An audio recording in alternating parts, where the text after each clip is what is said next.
Good, udah. Good, jadi kita mulai.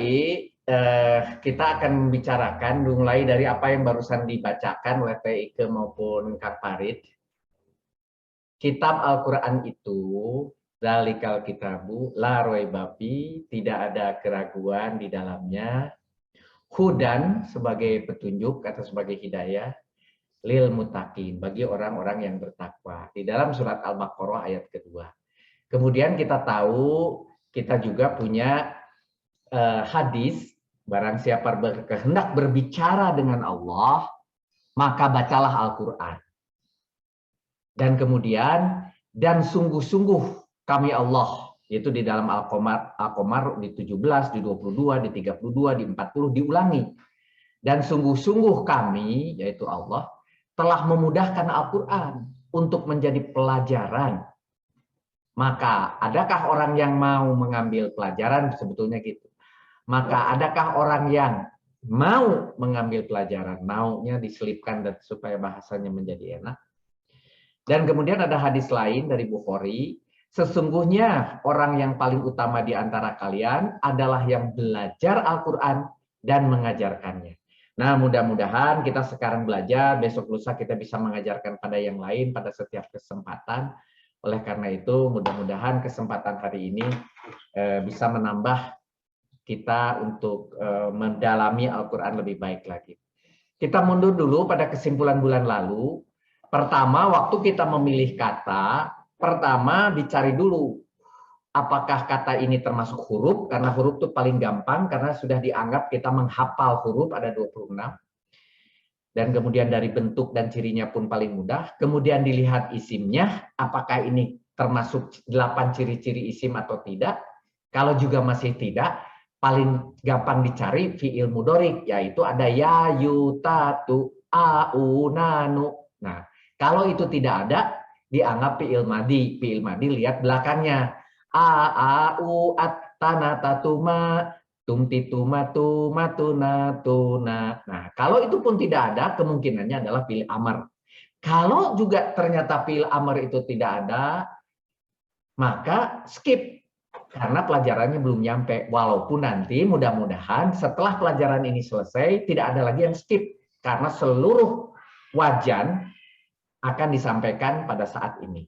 Yang kedua, mencari domir. Mencari domir kemarin dengan mudah kita buang awalan, kita buang akhiran, dan kemudian satu-satunya cara, bukalah tabel ajaib sehingga kita bisa memudahkan mencari domirnya. Yaitu domir mulai dari dia sendiri, dia 2 orang, kemudian jamak untuk laki-laki, baru untuk perempuan, yaitu yang kita sebut sebagai goib.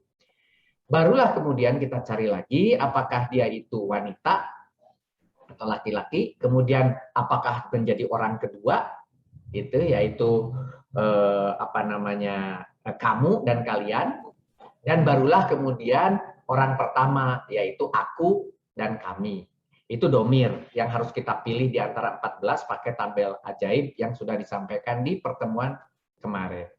Kemudian mencari mujarod. Mencari mujarod itu setelah buang awalan, buang akhiran, buang sisipan, cari di kamus. Jadi kalau domir, lihat awalan tadi ya, lihat akhiran, lihat di tabel ajaib. Tapi kalau mujarod, buang awalan, buang akhiran, kemudian buang sisipan, baru cari di kamus. Suka tidak suka harus cari di kamus, sehingga kamus ya lama-lama harus lecek begitu. Dan kemudian berikutnya adalah mencari arti kata. Mencari arti kata itu harus atau bisa menggunakan KSDU yang kebetulan ditemukan, atau dari mujarodnya bisa dilihat di kamus. Begitu arti kata yang bisa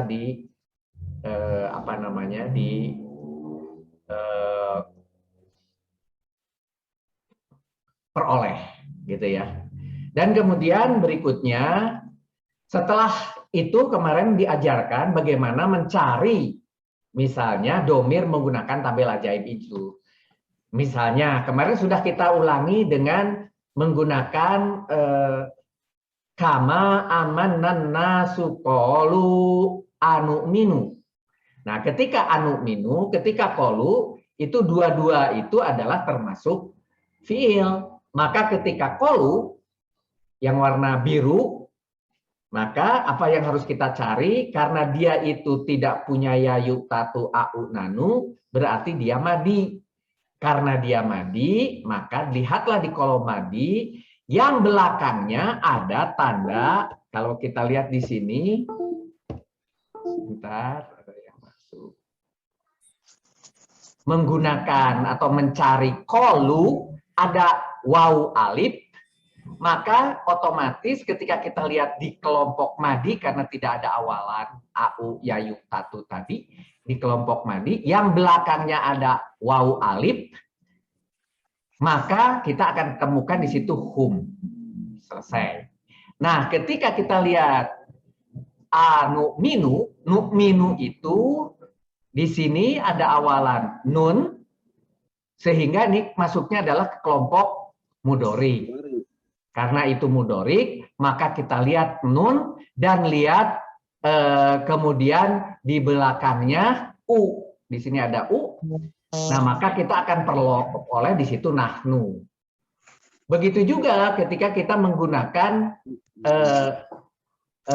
ya ayuhan nasu budu, budu atau budu dalam hal ini, karena di sini bukan au tatu nanu dan juga tidak ada kemungkinan dia itu mudhari, kemungkinannya hanya dua, yaitu madi atau amr. Dua-duanya pakai wawu alif, dua-duanya ada di madi maupun di amr. Tetapi karena ada alif di depan, maka kemungkinannya adalah di amr. Sehingga kita pilih yang ada wawu alif itu adalah di sini antum sebagai domir. Begitulah cara mencari domir yang minggu lalu kita bahas, sehingga ketika kita kasih contoh yu'minu, dicarinya ada iya, ada wawu alif. Coba cek di sini. Ada iya berarti mudhari, ada wawu alif. Masuknya ke ini. Ada iya, ada wawu alif. Berarti akan masuknya ke hum. Ke sini. Ya kan? Gitu. Nah, jadi kalau berikutnya kita misalnya lihat lagi rojakna, rojakna humnya adalah domir yang terpisah. Rojakna, maka ketika kita lihat di sini rojakna, berarti tidak ada ya yutatu, bukan berarti mudhorik, juga bukan amr, berarti dia mati. Tapi belakangnya ada patah, karena dia patah di sini, maka akan ketemunya adalah sebentar. Ini rojakna, panjang. Naknya bukan nak yang ini ternyata. Ternyata naknya ininya berdiri nih. Berdiri itu naknya adalah dikasih alif kan gitu. Nah, karena itu dikasih alif adanya di sini rojakna gitu. Maka ini masuknya ke nahnu, naknya itu. Kemudian a'budu yang tadi diulangi adalah antum, ngambil dari yang ini. Kemudian jada, kalau jada ini adalah patah dan tidak ada yang lain, berarti ini jatuhnya ke huwa. Begitu juga tufsidu. Nah, kalau tufsidu ada tak, ada wawu alif, berarti adanya di kemungkinannya wawu alif itu hanya di sini dan di sini wawu alif. Tetapi karena depannya bukan ya, kalau ya ada di sini, kalau tak ada di situ, berarti pilihan kita adalah antum. Begitu. Begitu juga ketika kita dihadapkan pada yasuruna, ada ya, ada wawu alif, atau wawu nun. Ada wawu nun, ada ya, berarti jatuhnya ke hum, ke sini. Begitu. Nah, dari apa yang sudah kita pelajari kemarin, kita akan masuk pada tasrif dari 14 wajan. Tetapi sebelum masuk tasrif 14 wajan, saya mundur dulu ke ilmu sorof yang sudah diajarkan minggu-minggu lalu untuk merimain sebelum kita masuk ke yang utama ada di nomor 2.